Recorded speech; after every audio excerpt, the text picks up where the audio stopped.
हरे कृष्णा। सभी का स्वागत है। भगवत गीता का सुंदर पाठ हम कर रहे हैं। यह भगवत गीता एक ऐसा शास्त्र है जो स्वयं श्री कृष्ण की वाणी है। जो भगवान कहते हैं वह तो कभी असत्य हो ही नहीं सकता। जो चीज भगवान ने बोल दी वह मानव के कल्याण के लिए ही होती है। सिर्फ इस सृष्टि के लिए ही नहीं जो हमें दिख रही है, बल्कि जो हमें नहीं दिख रही उस सृष्टि के लिए भी लाभकारी है। अनंत कोटि ब्रह्मांड के लिए भगवान की वाणी लाभकारी होती है।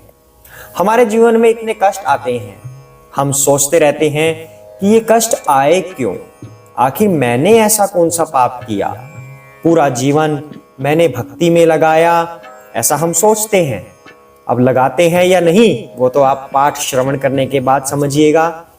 पूरा जीवन मैंने किसी को कष्ट नहीं दिया, किसी को गलत नहीं बोला, किसी को हृदय नहीं दुखाया, तो मेरे साथ ही ऐसा क्यों हो रहा है। न जाने इस तरह के अनगिनत प्रश्न हमारे मन में उठते रहते हैं। तो उन सभी प्रश्नों के उत्तर भी हमें भगवान देते हैं श्रीमद् भगवद गीता के माध्यम से।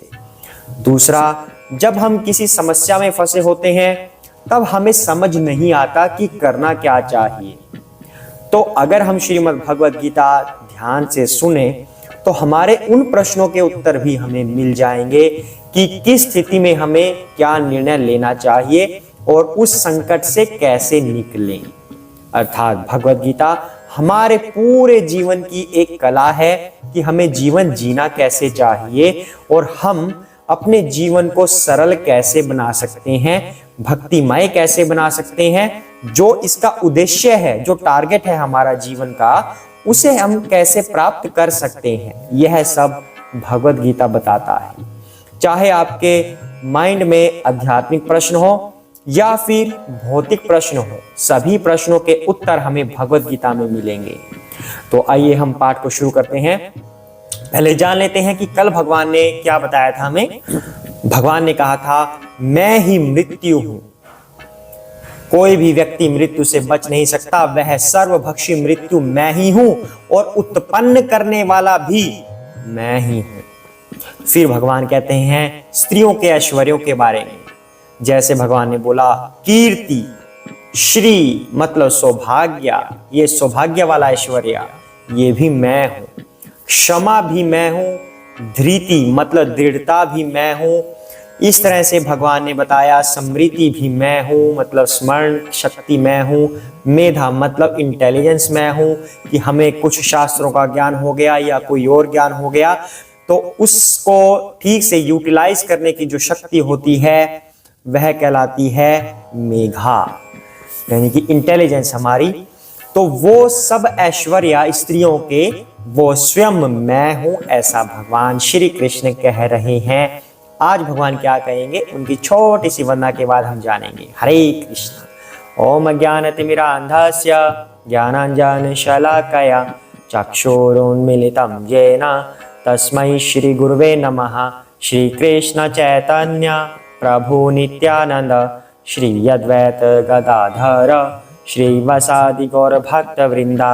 हरे कृष्णा कृष्ण कृष्ण हरे हरे, हरे राम राम राम हरे हरे। हरे कृष्णा। आइए पाठ को आगे बढ़ा देते हैं। अब भगवान क्या कह रहे हैं। भ्रत साम तथा साम नाम गायत्री छंद सामहम मासानाम मार्गशीर्षाहम ऋतूनाम कुसुमाकरः। हरे कृष्ण। मैं साम वेद के गीतों में बृहत साम हूं और छंदों में गायत्री हूं। समस्त महीनों में मैं मार्गशीर्ष अगहन तथा समस्त ऋतुओं में फूल खिलाने वाली वसंत ऋतु हूं। हरे कृष्ण। तो भगवान एक एक करके एक्सप्लेन कर रहे हैं। पहले कहते हैं साम वेद के गीतों में बृहत साम हूं। साम वेद को सर्वश्रेष्ठ बताया गया है क्योंकि उसमें भगवान की स्तुतियां होती हैं। इतनी सारी स्तुतियां होती हैं, बहुत लंबी लंबी प्रेयर्स होती हैं। बृहत साम, उन स्तुतियों में जो बृहत साम है, साम वेद के अंदर बृहत साम है मतलब great prayers, combination of long prayers, जैसे कि गोपी गीत, बड़ी बड़ी प्रार्थनाएं, भगवान की हृदय को छू देने वाली प्रार्थनाएं, ऐसी प्रार्थनाएं हैं गोपी गीत की तरह। गोपी गीत को भी आप एक बृहद साम बोल सकते हैं। तो इस तरह की प्रार्थनाएं हैं जो साम वेद में, जो भगवान के हृदय को भी विदीर्ण कर दे, उनको भी विवश कर दे कि मुझे अपने भक्तों के पास जाना ही होगा। ऐसी प्रार्थनाओं की बात भगवान कर रहे हैं। कहते हैं वो स्तुतियां, वो बृहद साम भी मैं ही हूं। हरे कृष्णा। कहते हैं भगवान गायत्री भी मैं हूं। गायत्री मतलब जो 3 बार गाया जाता है, या दूसरा मतलब जो गाने वाले की रक्षा करते हैं। गायत्री मतलब जो ज्ञान की देवी है, ज्ञान देती है, रक्षा भी करती है, ज्ञान भी देती है, यानी कि सरस्वती माता की यहां पर बात हो रही है। तो गायत्री माता, भगवान कह रहे हैं छंदों में मैं गायत्री हूं। रक्षा भी करना, ज्ञान भी देना, और जो 3 बार गाया जाता है उसे हम गायत्री कहते हैं। और सबसे सर्वश्रेष्ठ होता है गायत्री छंदों में। भगवान कहते हैं वो गायत्री भी मैं ही हूं। समस्त महीनों में मार्गशीर्ष हूं। सर्वश्रेष्ठ महीना बोला जाता है दिसंबर का महीना मार्गशीर्ष। क्या क्या होता है इसमें? इससे पहले आता है कार्तिक मास। कार्तिक मास जो होता है वो श्रीमती राधा रानी का होता है। उसके बाद मार्गशीर्ष आता है। मार्गशीर्ष में क्या होता है? अन्न भंडारण भी होता है, सारा अनाज इकट्ठा किया जाता है। इसी महीने में ठंड की भी ऋतु होती है। तो मार्गशीर्ष में भगवान श्री कृष्ण की आराधना अगर हम करते हैं तो वो अत्यंत प्रसन्न होते हैं। कार्तिक महीना राधा माता का, और मार्गशीर्ष यानी दिसंबर का महीना भगवान श्री कृष्ण का होता है। उसके बाद भगवान कहते हैं समस्त ऋतुओं में फूल खिलाने वाली वसंत ऋतु भी मैं ही हूं। वसंत ऋतु एक ऐसी ऋतु होती है जिसमें ना ठंड लगती है ना गर्मी लगती है, बिल्कुल सुहावना मौसम होता है, और हमारा शरीर भी आकर्षक लगने लगता है। मतलब हमें ऐसी फीलिंग आती है, सब जगह हमें अच्छा अच्छा लगता है, एक्टिव रहते हैं हम, चुस्त रहते हैं।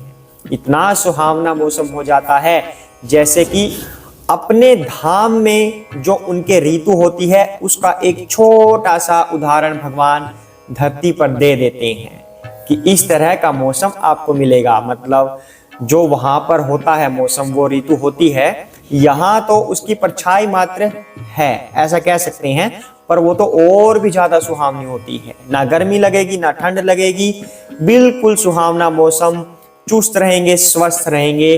कहते हैं भगवान ऐसी वसंत ऋतु मैं हूं।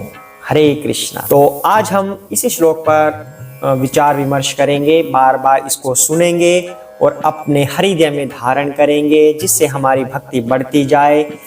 आज के लिए इतना ही करते हैं। हरे कृष्णा। जय श्री कृष्ण चैतन्य प्रभु नित्यानंदा, श्री अद्वैत गदाधर शिवासादि गौर भक्त वृंदा। हरे कृष्ण कृष्ण कृष्ण हरे हरे, हरे राम राम राम हरे हरे। हरे कृष्णा।